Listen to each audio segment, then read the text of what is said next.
Hello बच्चों, नमस्कार। जय श्री कृष्णा। कैसे हैं आप लोग? बढ़िया हैं। चलिए, तो आज हम आप लोगों से क्लास 12th बायोलॉजी का थर्ड चैप्टर ह्यूमन रिप्रोडक्शन का पार्ट 2 डिस्कस करेंगे, जिसमें हम पढ़ेंगे एम्ब्रियोलॉजी में लेक्चर नंबर 17 लेक्चर की बात करें तो 17 लेक्चर में हमने आप लोगों से डिस्कस क्या किया था? 17 लेक्चर में हमने आप लोगों से डिस्कस किया था स्पर्मेटोजेनेसिस। आज हम देखेंगे जो स्पर्मेटोजेनेसिस में स्पर्म फॉर्म हुआ है, तो हमने वहां पे देखा था कैसे क्रोमैटिड में चेंज हो रहा था और हमारा एक प्रिमोर्डियल जर्मिनल एपिथेलियम कितने बना रही थी? 4 स्पर्म बना रही थी। ठीक है, तो आज हम वो देखेंगे कि वहां पे कैसे उनका जो साइटोप्लाज्म होता है कैसे डिस्ट्रीब्यूट होता है, कैसे अरेंजमेंट होता है। तो आप लोग हेडिंग डाल दीजिए spermiogenesis and structure of sperm. तो हम आज देखेंगे, पहले देख लेते हैं स्पर्मियोजेनेसिस।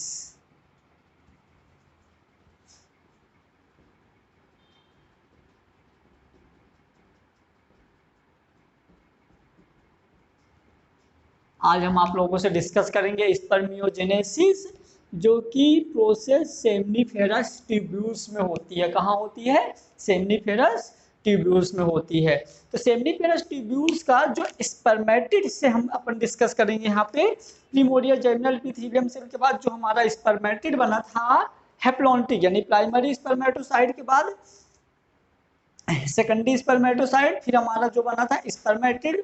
तो हम यहाँ डिस्कस करेंगे डायरेक्ट स्पर्मेटिड से। तो ये मान लीजिए कि ये आपका स्ट्रक्चर है स्पर्मेटिड। क्या है? स्पर्मेटिड जो है प्लॉन्टिक है और सेंटर में क्या है? न्यूक्लियस। इसके सेंटर में क्या है? न्यूक्लियस। इसके सेंटर में न्यूक्लियस है। अब यहाँ पे जो स्पर्मेटिड का न्यूक्लियस है, इसमें क्या प्रॉपर्टी रहती है? तो पहली बात, ये लाइट वेट का होता है। क्यों लाइट वेट का होता है?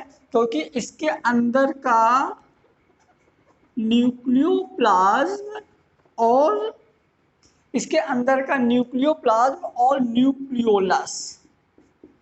न्यूक्लियोलस दोनों कहाँ हो जाते हैं? Outside of the nucleus. दोनों न्यूक्लियस के बाहर निकल जाते हैं, जिस वजह से स्पर्मेटिड का जो न्यूक्लियस होता है वो बहुत ज्यादा लाइट वेट होता है। ठीक है, ध्यान से समझना। अब इसके बाद देखो, स्पर्मेटिड में मेनली गोल्जी बॉडी और न्यूक्लियस जो रहते हैं एक रिंग में अरेंज हैं। तो यहाँ पे मेनली हमने ऐसे बना लिया गोल्जी बॉडी। ये हमारा हो गया गोल्जी बॉडी।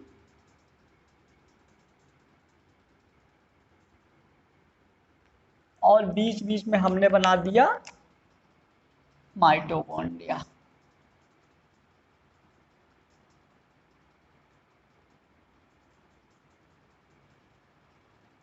ये बना दिया माइटोकॉन्ड्रिया। ठीक है, तो ये हो गया माइटोकॉन्ड्रिया और ये हो गया गोल्जी बॉडी। इसके बाद अब स्पर्मेटिड में क्या होगा? जो माइटोकॉन्ड्रिया और गोल्जी बॉडी का जो एक रिंग में अरेंजमेंट है, तो अब जैसे इसमें क्या होगा? डेवलप, ये स्ट्रक्चर थोड़ा ऐसे हो जाएगी,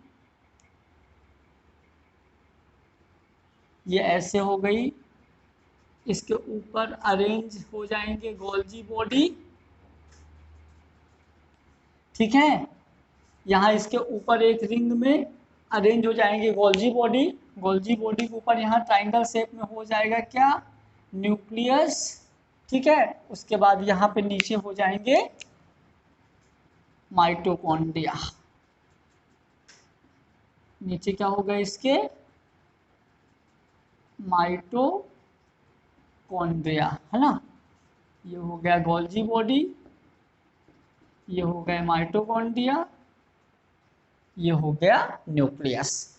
अब यहाँ पे क्या होगा? न्यूक्लियस के जस्ट नीचे दो सेंट्रियोल डेवलप होंगे, है ना। तो ऊपर वाले सेंट्रियोल को हम बोलेंगे प्रोक्सिमल सेंट्रियोल और नीचे वाले सेंट्रियोल को हम बोलेंगे डेक्स्ट्रल सेंट्रियोल। पीसी मतलब प्रोक्सिमल सेंट्रियोल और डीसी मतलब डेक्स्ट्रल सेंट्रियोल। ठीक है, अब जो प्रॉक्सिमल सेंट्रियोल हैं और डेक्स्ट्रल सेंट्रियोल हैं, इनसे एक फिलामेंट निकलेगा जो नीचे जाएगा, जिसको हम बोलेंगे एक्सियल फिलामेंट। क्या बोलेंगे इसको? Axial filament. आगे क्या होगा? जैसे स्पर्मेटिड के आगे और जाएंगे तो स्पर्मेटोगोनिया और स्पर्म बनने के पहले पहले और क्या होगा, इनको ये जो आपके अरेंज हुए हैं, ये जो आपके अरेंज हुए हैं गोल्जी बॉडी, ये आपके जो गोल्जी बॉडी अरेंज हुए हैं, आप इनको प्रोएक्रोसोम भी बोल सकते हो। क्या बोल सकते हो? प्रोएक्रोसोम, है ना। आप यहाँ पे एक चीज और याद रखिए, जो गोल्जी बॉडी प्रोएक्रोसोम में रोल नहीं करते, उन गोल्जी बॉडी को हम क्या बोलेंगे? Golgi rest. क्या बोलेंगे? गोल्जी रेस्ट, मतलब कि Golgi body not role in proacrosome. ठीक है, इसके बाद ये आगे जाके क्या होगा, तो हमारा गोल्जी बॉडी मतलब ये आगे जाके कुछ ऐसे अरेंज हो जाएगा। ठीक है, तो हमारा प्रोएक्रोसोम आगे जाके बनाएगा, प्रोएक्रोसोम अरेंज हो जाएगा, तो ये प्रोएक्रोसोम कुछ ऐसे अरेंज हो गया। प्रोएक्रोसोम कुछ ऐसे अरेंज हो गया जो कि डबल मेम्ब्रेन होता है, जिसको हम गैलिया कैपिटाइटिस कहते हैं। क्या कहते हैं? गैलिया कैपिटाइटिस। इसके बीच में जो न्यूक्लियस था, इसके बीच में जो न्यूक्लियस था, ठीक है, न्यूक्लियस के नीचे proximal and dextral centriole, PC and DC, proximal and dextral centriole, यहाँ से एक्सियल फिलामेंट, एक्सियल फिलामेंट। अब एक्सियल फिलामेंट में जहाँ माइटोकॉन्ड्रिया थे, तो माइटोकॉन्ड्रिया के नीचे जहाँ ये माइटोकॉन्ड्रिया थे,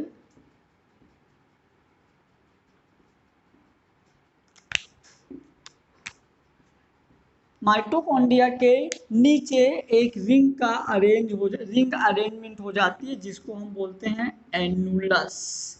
क्या? एक रिंग अरेंज हो जाएगी, ठीक है, जिसको हम बोलेंगे एनुलस। मतलब कि अब ये फिलामेंट इस रिंग से अंदर जाएंगे और यहाँ पे माइटोकॉन्ड्रिया, नीचे माइटोकॉन्ड्रिया क्या होंगे? एब्सेंट होंगे, और यहीं पे साइटोप्लाज्म की एक पतली लेयर बन जाएगी, जिसको हम बोलेंगे मैंचेट। तो हम आगे अगले वाले डायग्राम में देखते हैं।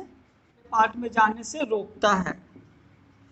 Stay mitochondria is moving tail side.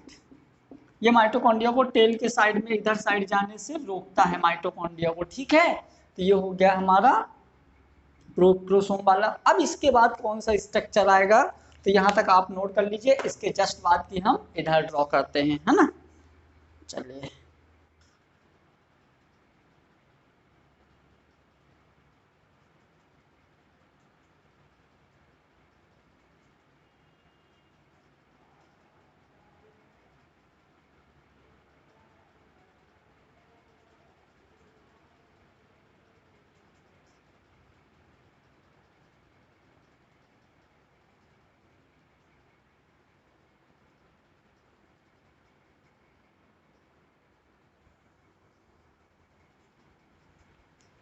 ठीक है, तो ये यहाँ हो गया आपका एक्रोसोम, ये यहाँ हो गया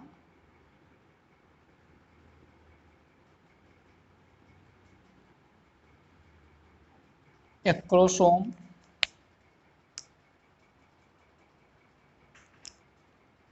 ये हो गया न्यूक्लियस। एक्रोसोम के बाद ये हो गया न्यूक्लियस।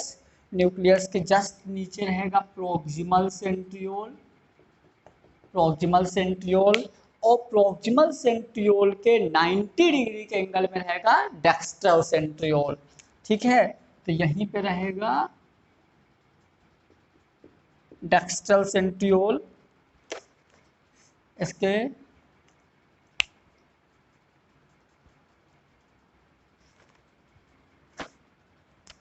यहाँ से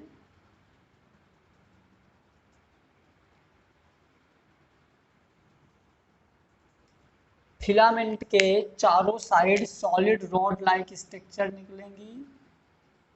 ये हो गया फिलामेंट, ये हो गया फिलामेंट।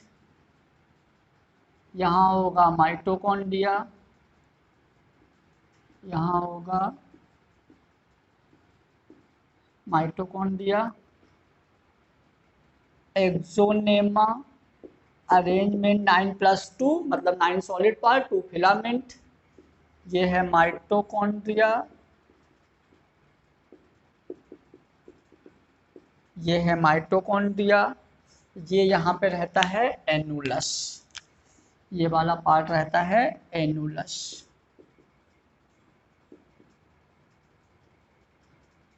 ये वाला पार्ट हमारा है एनुलस।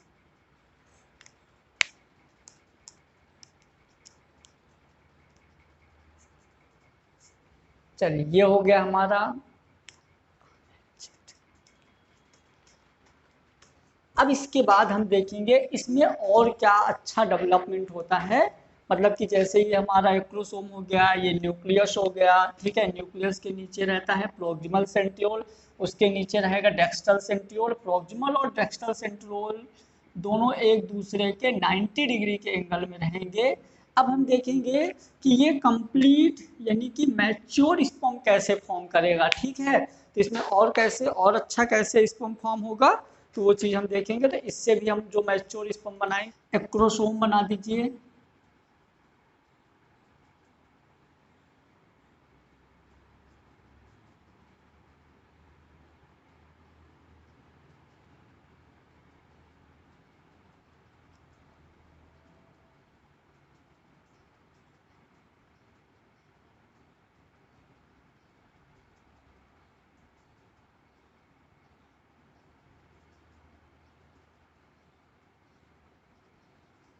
मिडिल पीस,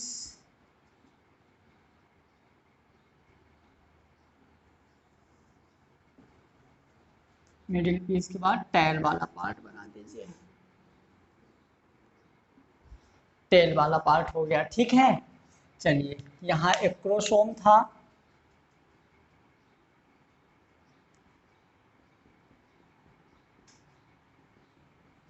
ये एक्रोसोम। एक्रोसोम में स्पर्मियोलाइसिन एंजाइम पाया जाता है। स्पर्मियोलाइसिस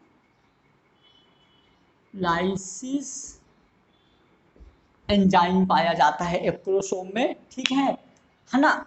और एक्रोसोम के नीचे ये जो जगह बची हुई है ना, एक्रोसोम के नीचे ये जो स्पेस बचा हुआ है, इस स्पेस को हम बोलेंगे, जो यहाँ जगह बचा हुआ है हम इसको बोलेंगे परफेरेटोनियम। क्या बोलेंगे? परफेरेटोनियम, है ना, परफेरेटोनियम। उसके बाद इसके हेड वाले पार्ट में यही न्यूक्लियस जो कि हेप्लोन्टिक होता है, यहाँ न्यूक्लियस है। न्यूक्लियस के बाद यहाँ पे प्रॉक्सिमल सेंट्रियोल, यहाँ क्या है?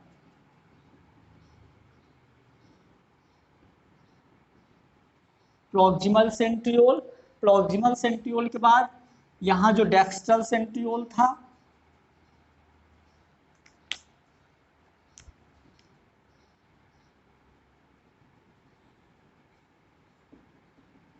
Dextral centriole,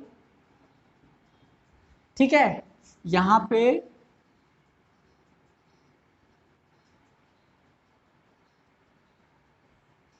nine solid filamentous road,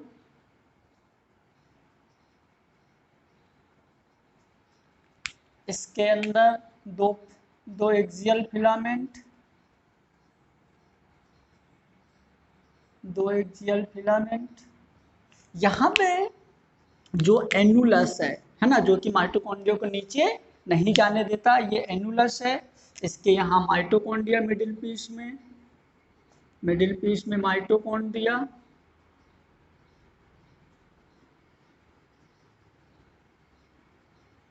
middle piece में माइटोकॉन्ड्रिया। तो ये हो गए आपके माइटोकॉन्ड्रिया, एनुलस, एक्सोनेमा, एक्सियल फिलामेंट। ठीक है, ये हो गया इसका स्ट्रक्चर। अब उसके बाद यदि हम बात कर रहे हैं एक्सोनेमा में जो अरेंजमेंट है ये 9+2 रहता है, 9 सॉलिड और 2 फिलामेंट्स हो गए, है ना। इसके बाद यहाँ पे थिन लेयर होती है, यहाँ पे इसके मिडिल प्लेस में साइटोप्लाज्म का थिन पतली लेयर होती है जिसको हम बोलते हैं मैंचेट। क्या बोलते हैं? मैंचेट। ये हो गया हमारा ये मैंचेट, आप यहाँ पे लिख सकते हो थिन लेयर ऑफ साइटोप्लाज्म।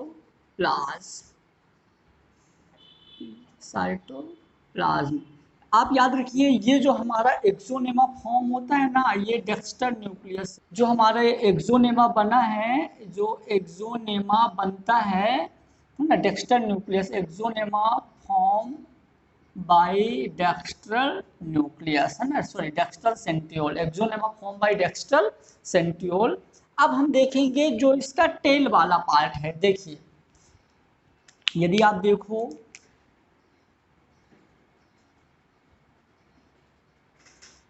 तो इसके आपको 3 पार्ट दिखेंगे। पहला वाला पार्ट है हेड, दूसरा पार्ट है मिडिल पार्ट, तीसरा पार्ट है टेल।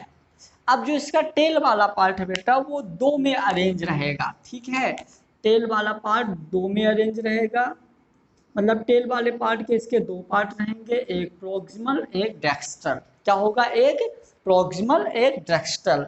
तो दोनों में डिफरेंस क्या होता है? तो जो प्रोक्सिमल पार्ट होता है वहां पे दो सॉलिड रोड और आ जाते हैं, तो अरेंजमेंट हो जाता है 2 + 9+2। जो डेक्स्ट्रल वाला पार्ट होता है ये थिन होता है ना, तो इसमें 9+2 ही रहेगा। मतलब टेल के 2 पार्ट होते हैं, पार्ट रहेंगे, एक हम बोलेंगे मेन पार्ट, लास्ट पार्ट, है ना। तो ये वाला जो हमारा डेक्स्ट्रल यानी ये लास्ट पार्ट है और ये मेन पार्ट है।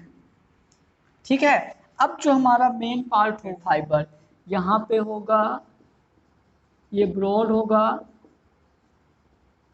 साइटोप्लाज्म होगा, 2 सॉलिड फाइबर होंगे, 2 सॉलिड फाइबर। तो देखिए 9+2 एक्सोनेमा थे, 9 एक्सोनेमा 2 फिलामेंट, और ये इसके मेन वाले पार्ट में 2 सॉलिड पार्ट आ गए।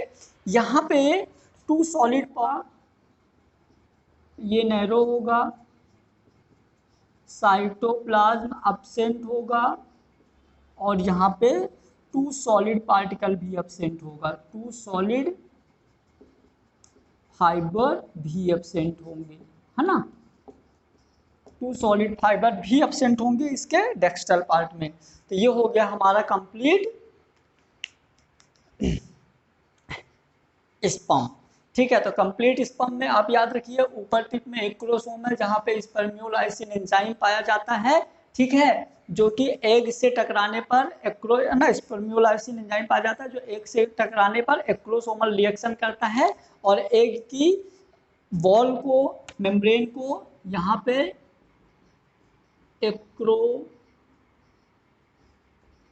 एक्रोसोमल रिएक्शन होगी, है ना, जब ये एग के कांटेक्ट में आएगा, है ना, acrosomal reaction by contact of egg. जैसे ये एग के कांटेक्ट में आएगा तो यहाँ एक्रोसोमल रिएक्शन होगा, स्पर्मियोलाइसिन एंजाइम होता है जो एग की वॉल को, एग के मेम्ब्रेन को लाइसिस कर देगी, ब्रेक कर देगी और स्पर्म इजीली एग के अंदर चला जाएगा। ठीक है, उसके बाद यहाँ पे न्यूक्लियस है, लाइट वेट होता है, हेप्लॉन्टिक होगा ये, ये है प्लॉन्टिक। उसके बाद प्रोक्सिमल सेंट्रियोल्स होता है। प्रोक्सिमल सेंट्रियोल के बाद डेक्स्ट्रल सेंट्रियोल जो कि एक्सोनेमा के फाइबर बनाने में हेल्प करता है। ठीक है, डेक्स्ट्रल सेंट्रियोल के बाद इसके मिड वाले पार्ट में माइटोकॉन्ड्रिया होंगे। क्यों? क्योंकि ये स्पर्म को एनर्जी प्रोवाइड करवाएगा, है ना, स्पर्म को एनर्जी प्रोवाइड करवाएगा, माइटोकॉन्ड्रिया होंगे।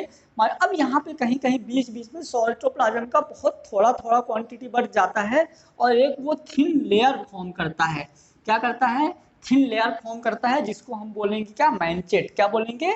मैंचेट। उसके बाद यहाँ पे एनुलस रहता है, जो मैंने पहले भी बता दिया है कि माइटोकॉन्ड्रिया के इसके टेल वाले पार्ट में जाने नहीं देता। अब इसका जो टेल वाला पार्ट है दो पार्ट में डिवाइड हो जाता है। ऊपर वाला मेन पार्ट होता है, नीचे वाला लास्ट पार्ट होता है। जो मेन पार्ट होता है उसको प्रोक्सिमल, नीचे वाले को बोलेंगे डेक्स्ट्रल। ठीक है, अब याद रखिए जो मेन पार्ट होता है वो हमारा ब्रॉड होगा, साइटोप्लाज्म प्रेजेंट होगा और सॉलिड 2 फाइबर होंगे। यहाँ पे 2 सॉलिड फाइबर होंगे तो इसका अरेंजमेंट हो जाएगा 2 + 9 + 2। यहाँ पे नीचे वाले जो लास्ट वाले पार्ट है तो 2 सॉलिड फाइबर एब्सेंट होंगे। यदि 2 सॉलिड फाइबर एब्सेंट है तो इसका अरेंजमेंट होगा सिर्फ 9 + 2। तो आप यहाँ पे याद रखिए कि जो स्पर्म का middle part, proximal tail, dextral tail, है ना, तो 9 + 2, 2 + 9 + 2, 9 + 2 ये अरेंजमेंट होता है और ये आपके नीट में बहुत बार पूछा जाता है। ठीक है, तो ये हो गया हमारा स्पर्म। अब हम यहाँ पे अलग अलग थोड़ा थोड़ा स्टडी करेंगे कि हेड हमारा क्या काम करता है, मिडिल पीस क्या काम करता है और टेल क्या काम करता है। तो हम यहीं पे इसका टेबल बना देते हैं। ठीक है, अपन थोड़ा सा और पार्ट देख लेते हैं। जो हेड वाला पार्ट होता है इसका, तो हेड वाला पार्ट क्या करता है? तो हेड वाले पार्ट में डाइजेस्टेड एंजाइम पाया जाता है इसके एक्रोसोम में, जिसको स्पर्म्योलाइसिस कहते हैं। उसके बाद acrosome covered by double layer से कवर्ड करता है, जिससे गैलिया कैपिटाइटिस, है ना, कैपिटिस कहते हैं। ठीक है, ये एक्रोसोम पे डबल लेयर से कवर रहता है, गैलियस कैपिटिस कहते हैं। फिर उसके बाद 2 सेंट्रियोल होते हैं जो 90 डिग्री में अरेंज रहते हैं, प्रोक्सिमल सेंट्रियोल और डेक्स्ट्रल सेंट्रियोल। उसके बाद proximal centriole help the start of cleavage, proximal centriole इसका क्लीवेज में हेल्प करता है। फिर मिडिल पीस वाले पार्ट में आ जाओ तो एनर्जी चैम्बर होता है, 9 सॉलिड फाइबर प्रेजेंट होते हैं जो फाइबर्स प्रोटीन के बने होते हैं और ये पार्ट जो होता है एनर्जी प्रोवाइड करवाता है। एक और चीज़ आप लिख सकते हो कि thin cytoplasm part manchette, thin cytoplasm part जिसको हम बोलेंगे मैंचेट। ठीक है, उसके बाद टेल वाले पार्ट में आ जाओ तो मोल लार्जेस्ट पार्ट होता है जो कि मोशन में हेल्प करता है। टेल इसका मोल लार्जेस्ट पार्ट होता है जो कि मोशन में हेल्प करता है। 2 पार्ट होते हैं, एक मेन पार्ट एक लास्ट पार्ट होता है, ब्रॉड होता है साइटोप्लाज्म, और ये सारी चीज़ें हमने इसको अभी आपको बता दिया। तो ये हो गया हमारा क्या? Structure of sperm. ठीक है, इसके पहले अब ये हमारा मेल वाला पार्ट खत्म हो गया। चलिए अब एक बार हम इसको फिर से स्पर्मियोजेनेसिस को फिर से एक बार रिवीजन कर लेते हैं। तो अपन रिवीजन करते हैं तो सबसे पहले क्या हुआ था, हमारा स्पर्मेटिड था। स्पर्मेटिड याद देखिए गोल गोल पहला स्ट्रक्चर स्पर्मेटिड था, जिसमें चारों ओर एक रिंग फॉर्म में माइटोकॉन्ड्रिया और गोल्जी बॉडी अरेंज थे। बीच में क्या था? न्यूक्लियस। जो हमारा न्यूक्लियस था उसका लाइट वेट था। लाइट वेट इसलिए था क्योंकि उसका न्यूक्लियोप्लाज्म और न्यूक्लियोलस दोनों बाहर निकल गया था, इस वजह से हमारा वो न्यूक्लियस लाइट वेट हो गया था।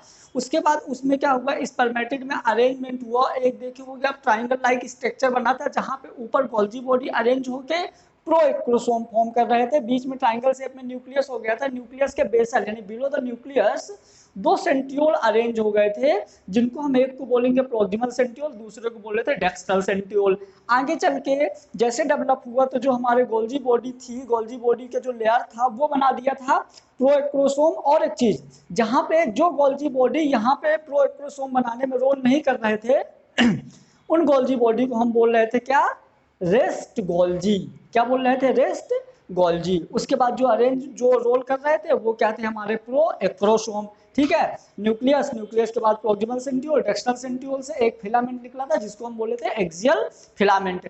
एक्सियल फिलामेंट के लास्ट में एक रिंग लाइक स्ट्रक्चर बन गया था जिसको हम बोले थे एनुलस। और एनुलस का काम क्या था? जो मिडिल पार्ट वाले जो न्यूक्लियस थे उनको टेल वाले पार्ट में नहीं जा रहा था, जाने से रोक रहा था। उसके नेक्स्ट वाले डायग्राम में हम बात करें तो जो हमारा प्रो एक्रोसोम था वो एक्रोसोम फॉर्म कर रहा था। क्या कर रहा था? एक्रोसोम फॉर्म कर रहा था। न्यूक्लियस था प्रोक्सिमल सेंट्रियोल। जो डेक्स्ट्रल सेंट्रियोल था वो अरेंज होके एक सॉलिड पार्ट बना दिया था, ठीक है, जिसको हमने क्या बोल दिया था? एक्सोनेमा। उसके अंदर 2 फिलामेंट थे तो अरेंज हो गया था 9+2। और टेल वाले पार्ट में वो नीचे टेल पार्ट तक गया था। फिर एनुलस के नीचे यदि हम फाइनल स्पर्म में बात करें, फाइनल वाला जो डायग्राम था ये हमारा फाइनल वाला डायग्राम, तो acrosome nucleus proximal, acrosome nucleus proximal centriole, ये जो हमारा मिडिल पीस वाला पार्ट है तो अरेंज, यहाँ माइटोकॉन्ड्रिया होते हैं जो एनर्जी प्रोवाइड करवाएंगे। उसके बाद यहाँ पे क्या होगा? साइटोप्लाज्म की थिन लेयर रहेगी जिसको हम मैंचेट बोलेंगे। यहाँ पे एनुलस, एनुलस में बाद जो हमारा मिडिल इसका टेल वाला पार्ट है, तो टेल वाला जो पार्ट है 2 पार्ट में अरेंज होगा, प्रोक्सिमल एंड डेक्स्ट्रल, यानी मेन और लास्ट। जो मेन वाला पार्ट होगा वहाँ 2 सॉलिड फाइबर्स होंगे और ये साइटोप्लाज्म होगा और ब्रॉड होगा। नीचे वाला जो पार्ट था नैरो होगा, साइटोप्लाज्म एब्सेंट होगा, कोई भी 2 सॉलिड फाइबर प्रेजेंट नहीं होंगे।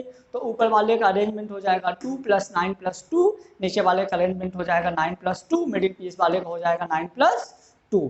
ये हो गया हमारा spermiogenesis and structure of sperm. तो आप इसको बहुत अच्छे से याद कर लीजिए, बहुत इंपॉर्टेंट है स्पर्मेटोजेनेसिस, और ये दोनों इंपॉर्टेंट है, दोनों में से कोई एक एग्जाम में आता है आप लोगों के, ठीक है। चलिए, थैंक यू सो मच। अच्छा हाँ, और बाकी यदि आप लोगों को इनसे रिलेटेड कोई भी डाउट हो तो आप लोगों के डिस्क्रिप्शन में कॉन्टैक्ट नंबर दिया हुआ है, आप उस कॉन्टैक्ट नंबर से कॉन्टैक्ट कर सकते हैं, व्हाट्सअप कर सकते हैं, या कि आप कमेंट बॉक्स में कमेंट करके बता सकते हैं कि सर ये प्रॉब्लम है, तो वो प्रॉब्लम का सलूशन आपको नेक्स्ट वीडियो में एक्सप्लेन कर दिया जाएगा, ठीक है। चलिए, धन्यवाद।